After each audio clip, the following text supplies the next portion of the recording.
राजा अश्वपति के घर देवी सावित्री के अंश से एक पुत्री का जन्म हुआ, जिसका नाम महाराज ने सावित्री रखा। पुत्री युवा अवस्था प्राप्त हुई देखकर राजा ने मंत्रियों से सलाह की। इसके बाद राजा ने सावित्री से कहा, तुम्हें योग्य वर देने का समय आ गया है।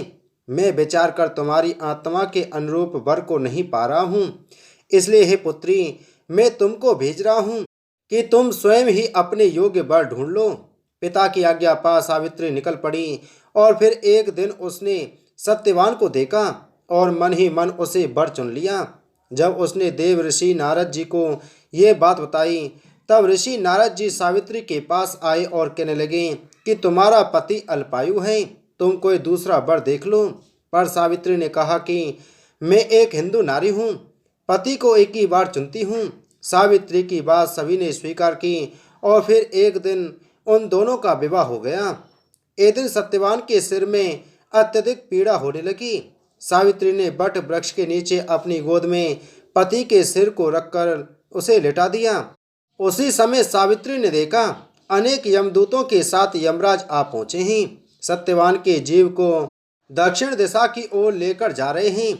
यह देख सावित्री भी यमराज के पीछे पीछे चल देती है।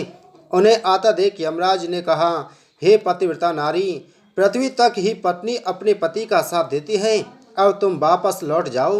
उनकी इस बात पर सावित्री ने कहा, जहाँ मेरे पति रहेंगे मुझे उनके साथ रहना है, यही मेरा पत्नी धर्म है। सावित्री के मुख से यह उत्तर सुनकर यमराज बड़े प्रसन्न हुए। उन्होंने सावित्री को वर मांगने को कहा और बोले, मैं तुम्हें 3 वर देता हूँ, बोलो तुम कौन कौन से 3 वर लोगी। तब सावित्री ने सास ससुर के लिए नेत्र ज्योति मांगी, ससुर का खोया हुआ राज्य वापस मांगा एवं अपने पति सत्यवान के पुत्रों की मां बनने का वर मांगा। सावित्री के ये तीनों वरदान सुनने के बाद यमराज ने उसे आशीर्वाद दिया और कहा, तथास्तु, ऐसा ही होगा। सावित्री ने अपनी बुद्धिमत्ता से यमराज को उलझा लिया। पति के बिना पुत्रवती होना जितना असंभव था, उतना ही यमराज का अपने वचन से मुख फेरना। अतः उन्हें सत्यवान के प्राण वापस करने ही पड़े। सावित्री पुनः उसी बट वृक्ष के पास लौट आई जहाँ सत्यवान मृत पड़ा था। सत्यवान के मृत शरीर में फिर से संचार हुआ। इस प्रकार सावित्री ने अपने पतिव्रत व्रत के प्रभाव से न केवल अपने पति को पुनः जीवित करवाया, बल्कि सास ससुर को नेत्र ज्योति प्रदान करते हुए उनके ससुर को खोया हुआ राज्य फिर दिलवाया।